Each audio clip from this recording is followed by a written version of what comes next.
Hi, everybody, and welcome to an episode of Coach's Corner. So I hope you listened to episode 43, Why You Haven't Found the One with Michael. It was such a great call, and I just acknowledge Michael's vulnerability and courage, and it just really got me thinking about relationships and dating, and really relationships as a personal growth opportunity. So as I was thinking about who to have on for this week's Coach's Corner, I immediately thought of my new friend from Austin, John Howard. John is a relationship therapist and educator with over 15 years of experience helping people have awesome relationships. He helps singles find and develop great relationships and help couples stay on track and enjoy their life together for the long term. John maintains a private practice in Austin, Texas, where he helps couples heal their wounds, reset course, and thrive, and help singles date wisely. He is the founder and CEO of Ready, Set, Love, an online program that advances couples' skills at connection, intimacy, and communication. John believes in relationship as a personal growth process and pulls from many different traditions. He's also a Cuban American who grew up in New York City. He likes to play guitar, speaks 3 languages, maybe 4, because he also speaks the language of love, and believes in the lost art of appreciating opposing perspectives. I think you'll really enjoy my talk with John, and please make sure to listen to the end because he has a special free gift that he gives away and developed just for listeners of Over It and On With It. Hey, John, or I guess I should say howdy because you're a friend of mine from Texas. Thank you so much for being on Coach's Corner. Yeah, it's a real pleasure to be here. Thank you for the invitation. And in full disclosure to the listeners, we did a whole interview and something happened with my recording equipment. And John is just such a wonderful, giving, generous guy that he is doing the interview all over again. So second time's a charm. It's John, always fun when weird stuff happens. Yeah, exactly. I love the attitude. And hey, that's a great approach to take into relationships. You know, you gotta keep trying. Weird stuff happens, and you're the perfect person to talk about this wacky world of romantic relationships that's such an important part of our life and also a challenging part of our life. And I know that you've been an expert in this field and a therapist working with couples and individuals on relationships for over a decade. And so I'll just start with a nice and easy question for you.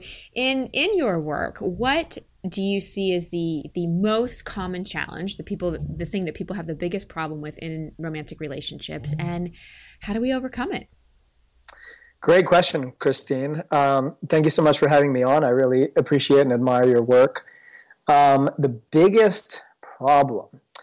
Okay, I think the biggest problem couples have that I see is they have no idea what to do with their differences. And it's not our fault that we're not very good at that. Keep in mind, it's not like we get any training in this stuff. So we get into relationships and we're somehow expected to do it well. But, we're all different people. We have different ideas. We see the world differently. We have different ways of processing emotion and moving into action. At first, these differences can be attractive. People often choose partners that have complementary qualities. But what happens when a relationship deepens, and especially when you move in and start to live with someone and really share life with them, is that these differences can be annoying and irritating because they can get in the way of how we're used to living life when we're just on our own and we can do whatever we want, how we want.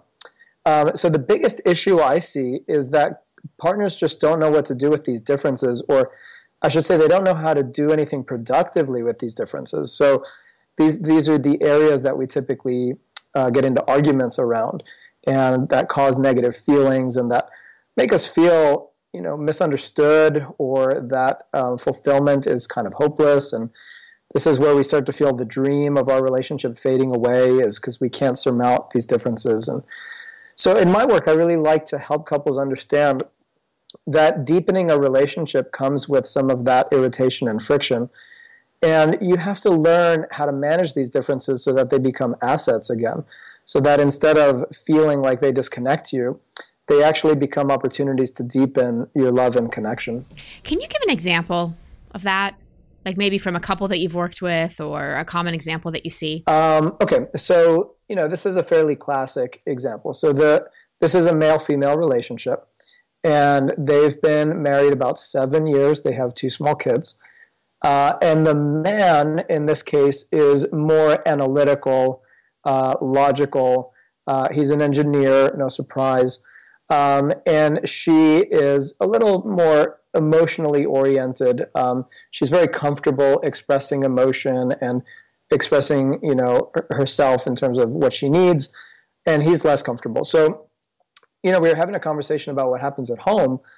So what happens when his kids are being kids is that it makes him anxious, right? And when he gets anxious, he gets controlling, and he tries to impose more structure and dominate. And, of course, his partner gets very uncomfortable because she doesn't like those qualities in him anyways. But especially when they happen around the kids, it's a problem. So, we were having this conversation of, okay, you guys have a personality difference, big deal, and in the beginning, it was probably an attractive personality difference, right? He really likes to just go out and make stuff happen and solve problems, and she loves the flexibility that comes with him being really good at that, and she liked that he was structured and had a clean sense of purpose. And so at the beginning, he really liked that she was more emotional and fuzzier and more dramatic. And so, but under the conditions of life, these things can become irritating. So we had to have a conversation about, first of all, you guys have a difference here. So that needs to be acknowledged and accounted for. Second of all, right now the difference is irritating because you would each prefer that the other was a little bit more like you.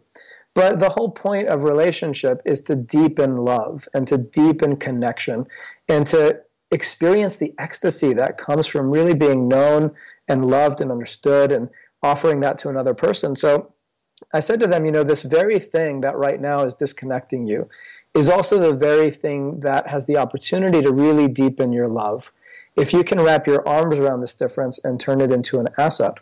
So what that did was, first of all, it reframed the conversation, right? Instead of this now being a problem in their lives that's a sign of incompatibility and it's never going to get better, now they're understanding that no, friction and differences is part of the arc of deepening intimacy. And when you hit that turbulence, if you can approach it as a team with the goal of finding ways to deepen your love for each other, those same friction points actually create a tremendous opportunity to understand each other better. So in this case, she needed to understand that he had a lot of anxiety. And of course, this was not something he was talking much about. He would come home and he would be stoic. He'd be carrying a lot of stress, but he would pretend like everything was fine. And so it would come out on the edges. So as they broke down this friction point as a team, she was able to learn that actually her guy was dealing with a pretty high level of anxiety around the kids, and that he was trying his best to deal with it, but the only thing he knew to do was to impose more structure on the situation. He was able to open up a little bit about that. He was able to understand how alienated she feels when he goes into that mode. And we were able to practice, and I think this is the most important piece that's often missing from our relationship improvement process, is we needed to practice a lot. It's really not enough to just understand what would be helpful or to even talk about it. We need to do what we do when we learn to play an instrument, like the piano, right? Where we sit down and we play the same thing over and over again, like, 20 times, 40 times, because we know everything's happening too quickly, so we can't think about every note, right? It has to be built into our muscle memory. Well, relationships are exactly the same way. Everything is happening too fast. We need to have automatic muscle memory, what we call procedural memory, that's oriented around healthy relational habits. Otherwise, everything breaks down and we do the wrong thing, we say the wrong thing. So in this example, once they understood what the problem was from a different perspective, we were then able to train, right? We were able to practice. He was able to practice several times what it's like to be more vulnerable with her, what it's like to open up to his family, that he's stressed and he has anxiety. He was able to practice what it's like to help her feel more emotionally connected while he's sharing what he needs, instead of just imposing structure. And she was able to practice helping him and doing things that actually feel supportive to him rather than critical. So, she practiced what it's like to offer him, something that makes him feel supported, that maybe gives him some relief from the family, gives him, something to focus on that's a little bit, more structured. And it was awesome to see them working together and practicing, because you could see, okay, now they're starting to get the hang of it. That practice is key, because when they go home, it's like they've already done it a bunch of times. And the next time they're in that situation, that muscle memory is going to come back to them. I love that. I love this example, and I think it's very common. I mean, I think that a lot of women are more emotionally based and a lot of men are more logical, rational. And of course, that's a sweeping generalization, but I think I've seen it a lot. And what I'm really hearing in everything you're saying is relationships do take work. So does everything. You can't go to the gym once and have an amazing workout and then expect to continue to keep your muscle memory. And that's one of the, I think, misunderstandings about this whole kind of soulmate thing, that once you find that one magical person, it's easy and it's always like it is in the beginning.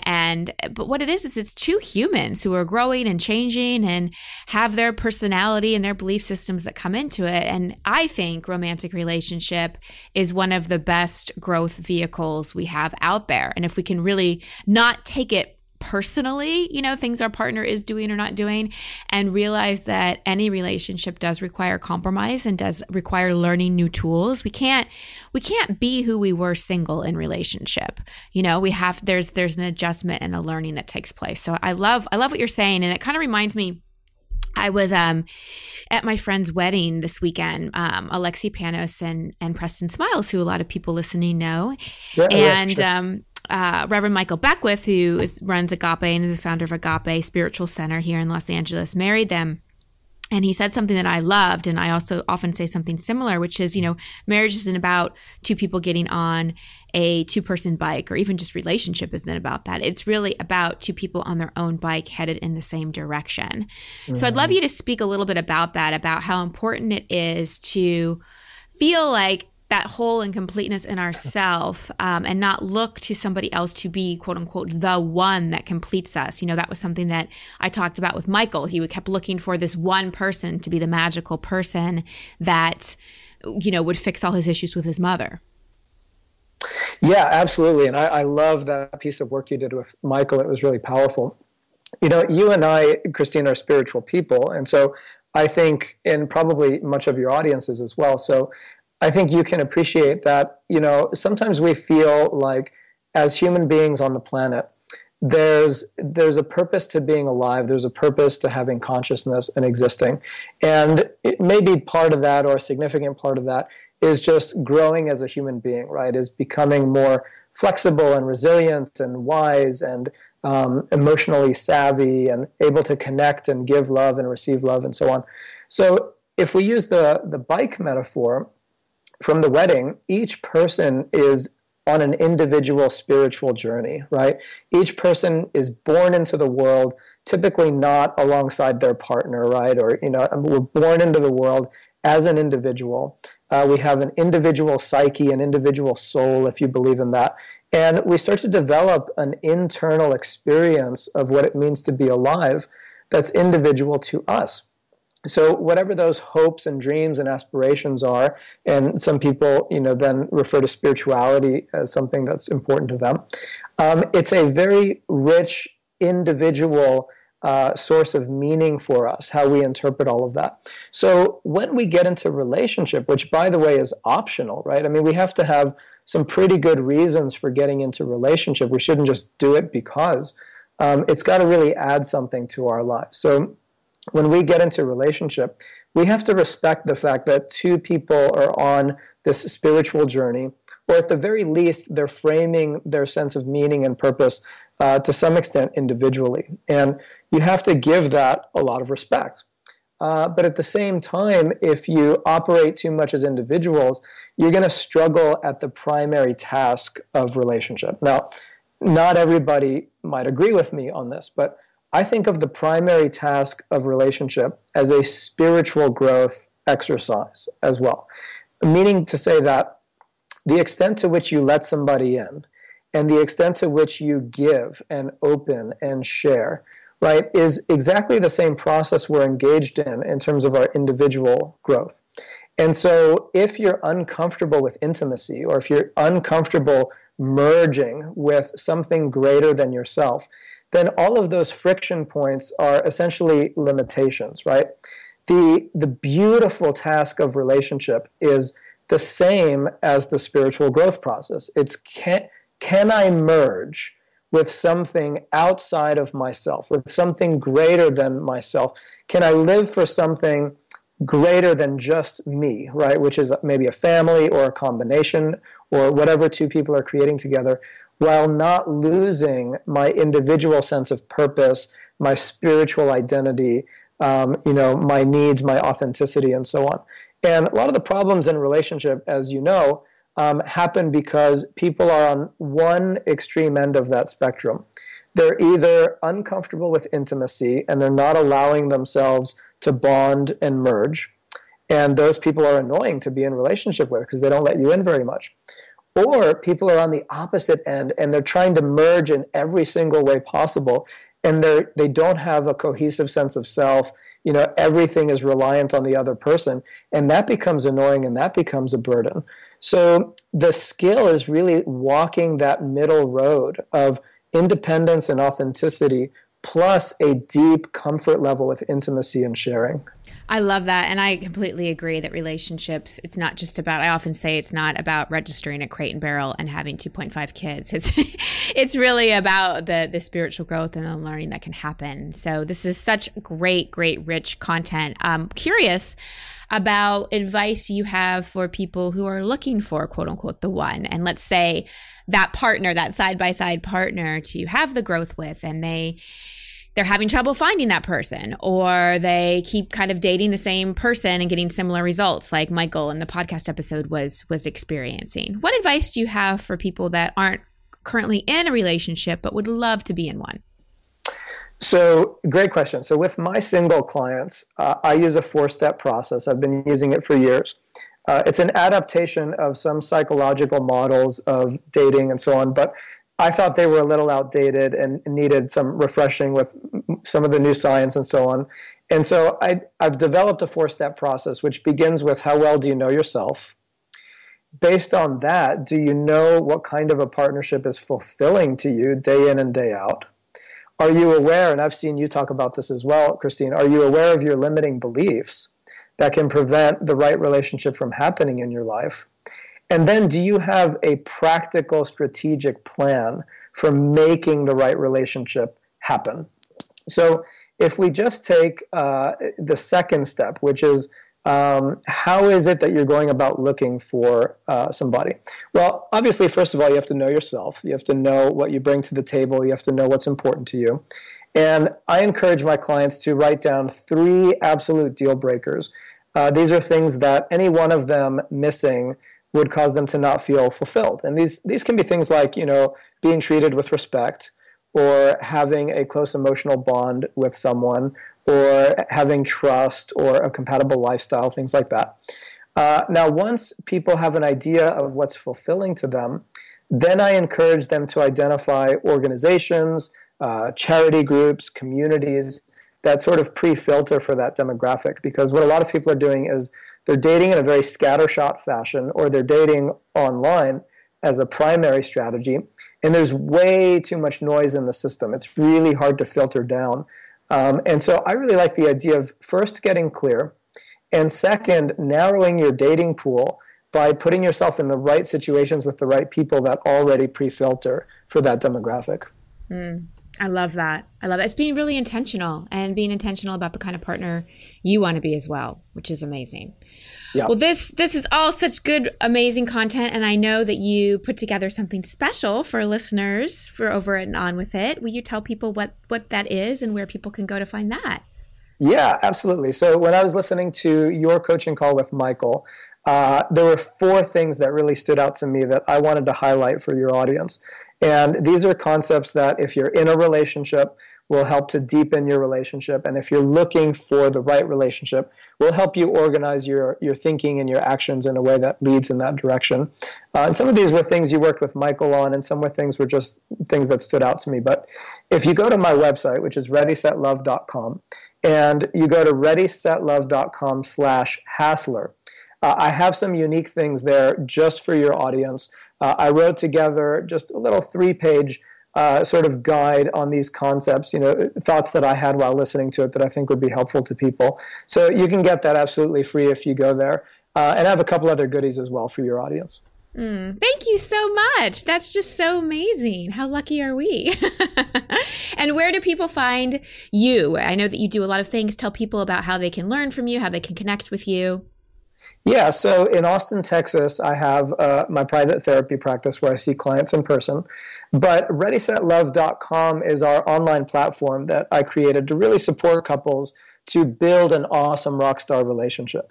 Again, I'm keenly aware from my own life experience of being miserable at relationships and really bad at connecting, that people need training, they need practice, they need support. We can't just expect ourselves to do it well.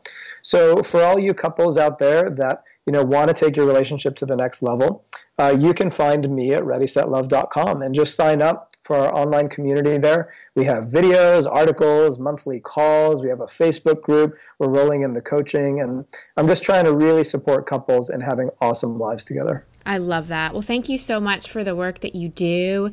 Thank you so much for putting something special together for our audience and just helping people really use relationship as a way to grow.